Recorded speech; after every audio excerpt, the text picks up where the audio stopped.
Malaysia kini berdepan cabaran penyalahgunaan teknologi.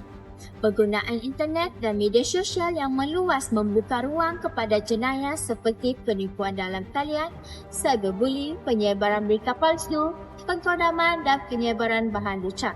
Kesannya bukan sahaja menjejaskan kewangan dan keselamatan individu, malah boleh menggugurkan keharmonian sosial dan kepercayaan kepada sistem digital negara.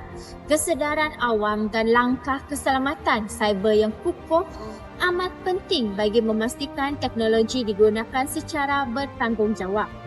Seterusnya, saya akan menerangkan beberapa faktor pendorong yang menyebabkan penyalahgunaan teknologi berlaku pada masa kini. Pertama ialah love scam. Kes ini sering berlaku kerana mangsa terpedaya akibat faktor ekonomi seperti janji hadiah atau pelaburan, dan juga faktor emosi seperti kesunyian atau keinginan disayangi. Seterusnya, kita melihat kepada isu berita palsu. Dengan adanya media sosial, penyebaran maklumat tanpa tapisan menjadi sangat mudah. Isu pengharaman dan sensitiviti sosial boleh mencetuskan provokan. Selain itu, cyberbullying juga semakin berleluasa. Hal ini kerana anonimitas dalam talian memberi keberanian kepada individu untuk menghina orang lain, manakala akses mudah kepada aplikasi memperluas bully. Faktor berikutnya ialah penggodaman. Sistem rumah dan kata laluan mudah membuka peluang penggodaman. Akhir sekali ialah penyebaran bahan lucak. Masalah ini berlaku kerana kekurangan pengawasan ibu bapa dan juga pengaruh rakan sebaya yang boleh menyebabkan kanak-kanak kepada kandungan tidak sesuai. Penipuan dalam talian semakin berleluasa dan terus merangkap ramai mangsa. Baru-baru ini, 3 individu dilaporkan mengalami kerugian lebih 5.4 juta akibat love scam dan phone scam. Modus operandi penipu ini mudah. Mereka menggunakan Facebook, mesej peribadi dan panggilan telefon untuk membina kepercayaan mangsa. Setelah hubungan emosi terbentuk, mereka mula memancing wang dengan pelbagai alasan seperti masalah kecemasan, permintaan penghantaran hadiah atau dakwaan kononnya mangsa terlibat dengan kes jenayah. Kes-kes ini menunjukkan betapa mudahnya emosi, simpati dan kepercayaan seseorang boleh dimanipulasi. Skamer mengasahkan siapa sahaja tanpa mengira umur atau latar belakang. Oleh itu, masyarakat perlu lebih berwaspada dengan mudah percaya pada individu yang tidak pernah ditemui. Sahkan setiap maklumat, elakkan berkongsi tentang pribadi dan rujuk pihak berkuasa jika ragu. Awareness adalah langkah pertama untuk menghentikan penipuan ini. Pada Januari 2023, pihak berkuasa telah membuka 7 kertas siasatan berkaitan penyebaran berita palsu dan penghinaan terhadap raja-raja Melayu. Penyebaran berita palsu di media sosial bukan sekadar isu kecil, ia boleh menyebabkan salah faham antara kaum, menimbulkan ketegangan dan akhirnya mengancam keharmonian negara. Ramai pengguna media sosial berkongsi maklumat tanpa menyemak kesahihan. Bila maklumat palsu tersebar dengan cepat, masyarakat mudah terpengaruh dan mula membuat andaan yang salah. Ini boleh memecah belahkan rakyat, menimbulkan kebencian dan menjejaskan perpaduan. Oleh itu, kita sebagai menggunakan media sosial perlu lebih bertanggungjawab, sentiasa menyemak fakta dan tidak mudah percaya kepada berita yang berusaha. Dengan sikap yang lebih berhati-hati, kita dapat mengurangkan penyebaran berita palsu dan menjaga keamanan serta keharmonian negara kita. Isu buli cyber semakin serius dan kes yang melibatkan pempengaruh TikTok Aisyah menunjukkan betapa besar kesannya. Aisyah menerima komen negatif dan hinaan berterusan yang menyebabkan tekanan emosi, rasa cemas dan gangguan dalam kehidupan hariannya. Walaupun ia hanya komen di internet, impaknya sangat nyata. Dalam kes ini, pelaku buli cyber dikenakan denda dan hukuman penjara, membuktikan bahawa undang-undang Malaysia semakin tegas dalam menangani kesalahan atas talian. Ia menunjukkan bahawa kata-kata kasar di media sosial bukan sesuatu yang boleh dipandang ringan. kes ini meningkatkan kita bahawa setiap komen yang kita tulis mempunyai kesan. Kita perlu lebih berhati-hati, lebih empati dan memastikan media sosial menjadi ruang yang selamat serta positif untuk semua. Terdapat dakwaan bahawa data pengguna Maybank 2U telah digodam dan dijual di dark web, termasuk maklumat sensitif seperti login, nombor telefon dan nombor IC. Jika benar, kejadian ini amat serius kerana maklumat tersebut boleh digunakan untuk penipuan kewangan atau pencurian identiti.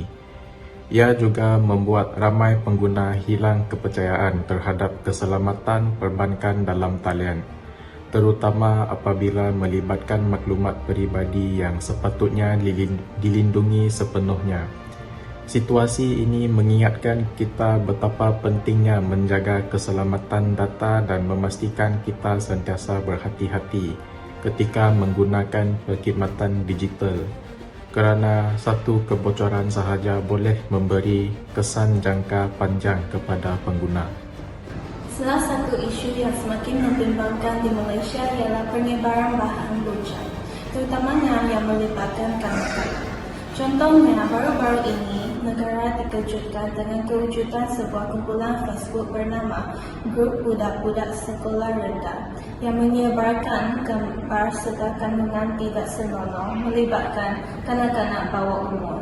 Dalam operasi yang dijalankan oleh pihak berkuasa, seramai 13 individu telah ditahan dan lebih 40,000 bahan lucah berjaya dirampas. Kes ini menunjukkan betapa mudahnya media sosial yang salah gunakan untuk tujuan yang sangat serius dan berbahaya. Ia bukan sahaja melibatkan eksploitasi terhadap kanak-kanak yang tidak mampu melindungi diri, tetapi juga menimbulkan ancaman besar kepada keselamatan digital dan moral masyarakat. Perkara seperti ini menuntut kita untuk lebih peka, melakukan aktiviti mencurigakan serta memastikan penggunaan media sosial berlaku secara bertanggungjawab dan beretika.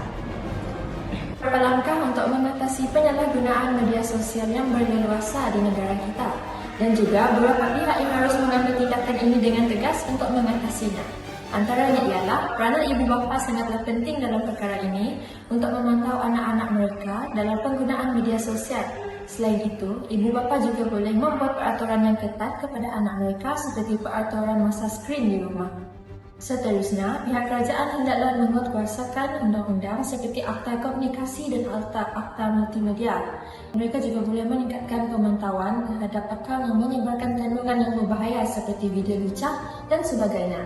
Seterusnya, pihak kerajaan juga boleh mengadakan kempen untuk memberi kesedaran kepada anak muda yang telah lalai dalam media sosial, kata pepatah, melentur buluh biarlah dari rebongnya. Di samping itu, pihak sekolah juga boleh mengadakan program seperti program etika media sosial dan juga mengadakan kaunseling kepada pelajar yang terlibat dalam kes tersebut. Akhir sekali, pihak pengguna juga perlu peka dan sebelum melakukan sesuatu perkara seperti berfikir sebelum memuat naik video atau gambar yang tidak baik, dan seterusnya mengawal masa pengguna supaya mereka tidak ketagih dan terpengaruh secara negatif. Kesimpulannya, semua pihak hendaklah bertanggungjawab untuk mengelakkan perkara seperti ini daripada berlaku. Teknologi sebenarnya memberi banyak kesan yang serius dalam kehidupan kita. Pertama, love scam. Bila seseorang menjadi mangsa, mereka bukan saja kehilangan wang, tetapi juga hilang keyakinan diri. Maklumat peribadi mereka mungkin tersebar dan sini boleh menyebabkan tekanan emosi yang sangat berat. Kedua, berita palsu. Apabila maklumat tidak sahih disebarkan, ia akan menyebabkan kekeliruan dan salah faham dalam masyarakat. Orang ramai juga mulai hilang kepercayaan terhadap media dan pihak berkuasa. Ketiga, cyberbullying. Masa biasanya mengalami tekanan emosi, rasa rendah diri dan ini boleh menciptakan iritasi dan seberat hubungan sosial malah kesejahteraan diri mereka. Keempat, apabila sistem di kota operasi organisasi boleh terhenti, reputasi mereka terjejas dan pengguna akan hilang kepercayaan terhadap keselamatan digital mereka. Akhir sekali, penyebaran bahaluta. Kanak-kanak atau remaja yang terdedah kepada kehidupan tidak sesuai boleh mengalami gangguan psikologi.